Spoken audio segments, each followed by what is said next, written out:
My Weirder-est School, Book Number 11. Mrs. Stoker is a Joker. Written by Dan Gutman. Pictures by Jim Pelot. Chapter 1. Surprise! My name is AJ, and I know what you're thinking. You're thinking about ants. I know, because that's what I'm thinking about. Did you know that a drone ant lives just 3 days? 3 days, that's its whole life. What can you do in 3 days? That's not even enough time to go on a vacation. Not that drone ants take vacations. Where would they go? Next door? Some vacation. I looked this up. Male mosquitoes only live about 1 week. That's it. If you were a male mosquito, I guess you could at least go on a vacation for a week. But as soon as you got home from vacation, you dropped dead. Bummer in the summer. If I was a mosquito on vacation, I wouldn't be able to enjoy myself, because the whole time I'd be thinking about dropping dead the minute I got home. That would be one crummy vacation. My parents are 40-something years old.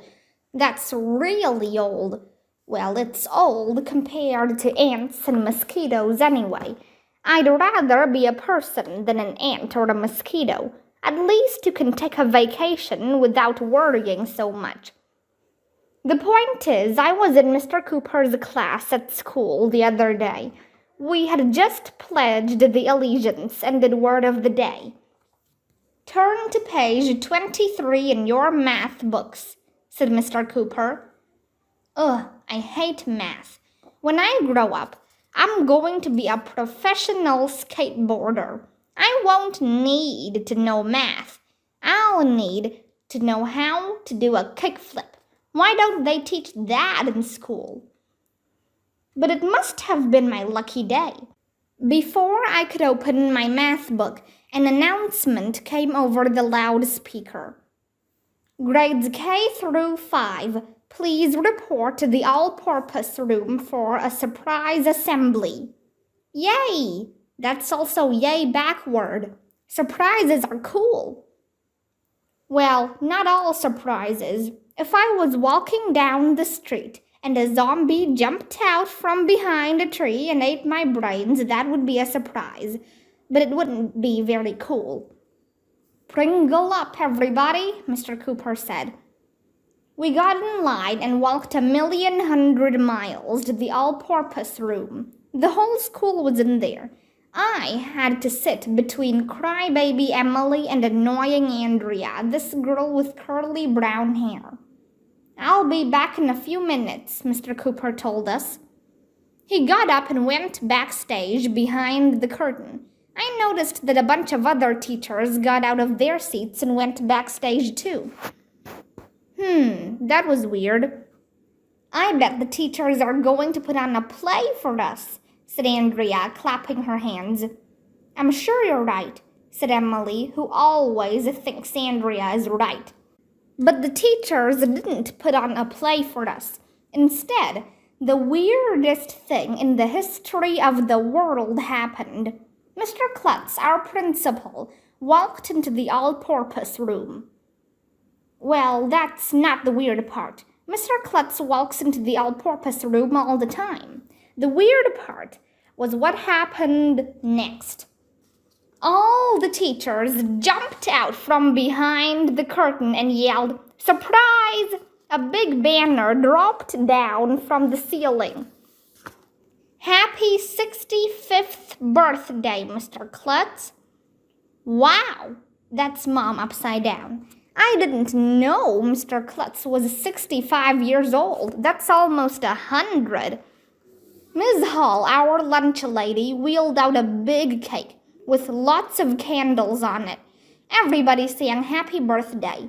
Mr. Klutz made a wish and blew out the candles. Are we getting cake? I whispered to Andrea. Is that all you cared about, Arlo? She whispered back. Cake? No, I told her. I also cared about cookies and ice cream and candy. Andrea rolled her eyes. Why can't a chuck full of cake fall on Andrea's head? I was going to say something mean to her, but you'll never believe who walked into the door at that moment. Nobody. It would hurt if you walked into a door. Doors are made of wood. But you'll never believe who walked into the doorway.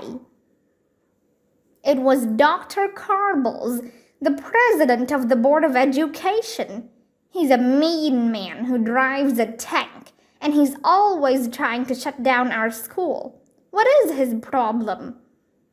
Dr. Carbels was all smiles as he climbed up on the stage and put his arm around Mr. Klutz. That was weird. Everybody started whispering. I thought Dr. Carbels hated Mr. Klutz, whispered Andrea. Me too, whispered Emily, who always thinks everything Andrea thinks. Dr. Carbels, said Mr. Klutz, to what do we owe the pleasure of your company? That's grown-up talk for what are you doing here?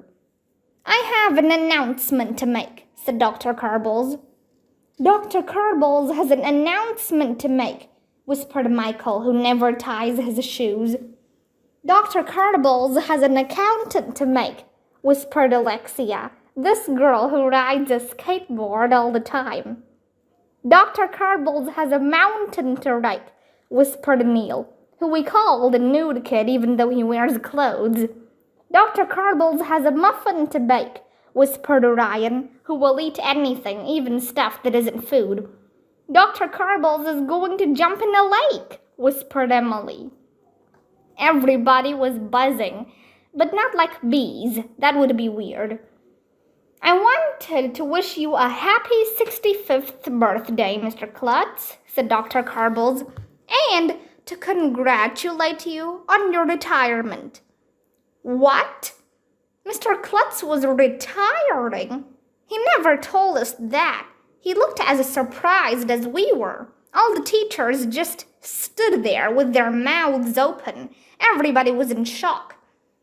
There was only one person on the stage who had a smile on her face. It was our vice principal, Mrs. Jaffe.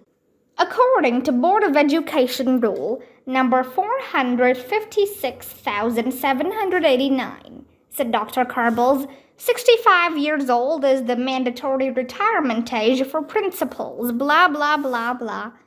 He went on like that for a while. I've never heard of rule number 456,789, said Mr. Klutz. Yeah, I just wrote it yesterday, said Dr. Carbels. A big banner dropped down from the ceiling and covered up the first banner. Happy retirement, Mr. Klutz. Suddenly, everybody started yelling and screaming and hooting and hollering and freaking out. No, shouted Michael. Say it ain't so, shouted Alexia. We love Mr. Klutz, shouted Neil. Don't go, shouted Ryan. Some of the first graders were crying. Even some of the teachers were crying. This was the worst thing to happen since National Poetry Month.